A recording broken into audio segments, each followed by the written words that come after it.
স্বপ্ন, কল্পনা, স্বপ্ন পূরণ কত সুন্দর জিনিস, তাই না বন্ধুরা? হ্যাঁ, স্বপ্ন পূরণের অনুভূতিটা সত্যিই দারুণ। কিন্তু স্বপ্ন পূরণ করা কি আদৌ সহজ? কারণ আপনি যখনই আপনার স্বপ্নের পিছনে ছুটবেন তখন আপনি পড়ে যাবেন। একবার দুবার নয়, বেশ কয়েকবার পড়ে যাবেন। আপনার মনে হবে যেন আপনার মধ্যে পুনরায় উঠে দাঁড়ানোর কোনো এনার্জি আর অবশিষ্ট নেই। আপনার মনে হবে যেন আপনার শরীরের সমস্ত শক্তি চলে গেছে। আপনার মনে হবে যেন আপনার কাছে হার মেনে নেওয়া ছাড়া দ্বিতীয় আর কোনো অপশান নেই। জীবনে আশা, বাধা, সমস্যা, চ্যালেঞ্জ আপনাকে জোর করে ঘুষি দেয় আর আপনি নিচে পড়ে যান। তারপর আর পুনরায় উঠে দাঁড়ানোর চেষ্টাটুকুও করেন না, কারণ আপনি মেনেই নেন যে এটাই আপনার পরিণতি, এটাই আপনার ভাগ্য। কি ঠিক বললাম তো? আমি জানি আমি যেটা বলছি সেটা ঠিকই বলছি। এই পৃথিবীর বেশিরভাগ মানুষই জীবন যুদ্ধে নানা সমস্যার কাছে ঘুষি খেয়ে যখন নিচে পড়ে যায় তখন আর উঠে দাঁড়ানোর চেষ্টা করে না। তবে আপনাকে কিন্তু উঠে দাঁড়াতে হবে, আর সমস্যাগুলোকে ঘুরিয়ে সেই ঘুষি ফেরত দিতে হবে, বুঝিয়ে দিতে হবে যে আপনি দুর্বল নন।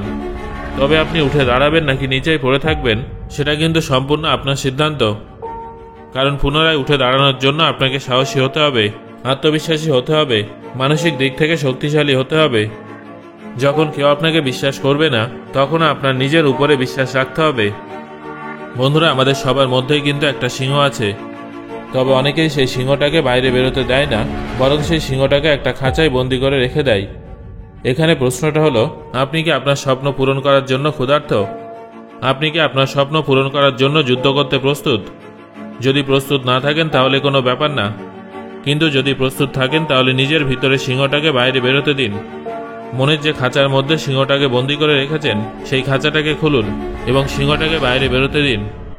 নিজের স্বপ্ন পূরণের জন্য ক্ষুধার্ত হয়ে উঠুন। এখন থেকেই স্বপ্ন পূরণের জন্য সমস্ত রকম পরিকল্পনা করুন এবং স্বপ্নটাকে স্বীকার করুন।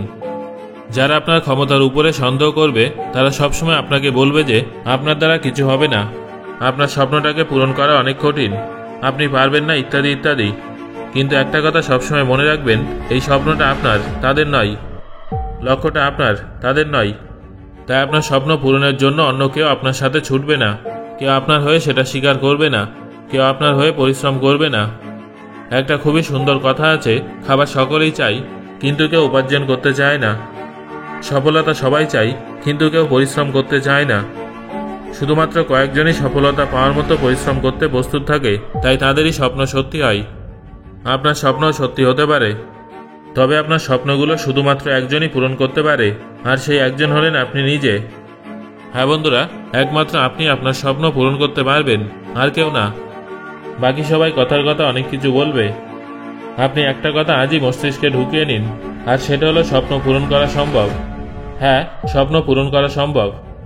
আর সেই জন্যই আজ পর্যন্ত বহু মানুষ সফলতা অর্জন করেছেন, নিজের স্বপ্ন পূরণ করে সুখে জীবন কাটাচ্ছেন।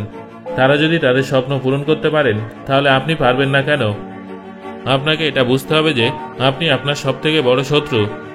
কারণ কখন স্বপ্নের পেছনে ছোটা বন্ধ করে দিতে হবে আর পরাজয় স্বীকার করে নিতে হবে সেটা কিন্তু আপনি ঠিক করেন। আপনি ঠিক করেন যে কখন নিজের স্বপ্নগুলোকে মেরে ফেলতে হবে। আপনি নিজেকে যতটা চেনেন আপনি তার থেকে অনেক বেশি শক্তিশালী। আপনি আপনার পরিশ্রমের দ্বারা নিজেকে এবং গোটা বিশ্বকে বদলে ফেলতে পারবেন। তবে তার জন্য আপনাকে কমফোর্ট জোন থেকে বেরোতে হবে, ভেতরে থাকা সিংহটাকে বাইরে বের করতে হবে। সবসময় একটা কথা মনে রাখবেন, যদি আপনার চিন্তাভাবনা দুর্বল হয় এবং আপনি ঝুঁকি নিতে ভয় পেয়ে থাকেন তাহলে আপনি কখনো জীবনে উন্নতি করতে পারবেন না। আপনি কখনো দুর্বল মানসিকতার সঙ্গে নিজের লক্ষ্য পূরণ করতে পারবেন না। তাই মানসিকতাকে শক্তিশালী করে তুলুন, খাঁচাটাকে খুলুন, নিজের ভেতরে থাকা সিংহটাকে বাইরে বেরোতে দিন, আর নিজের স্বপ্নটাকে স্বীকার করুন। সো বন্ধুরা, আপনার জীবনের সবথেকে বড় স্বপ্ন কি সেটা অবশ্যই আমাকে কমেন্ট করে জানান।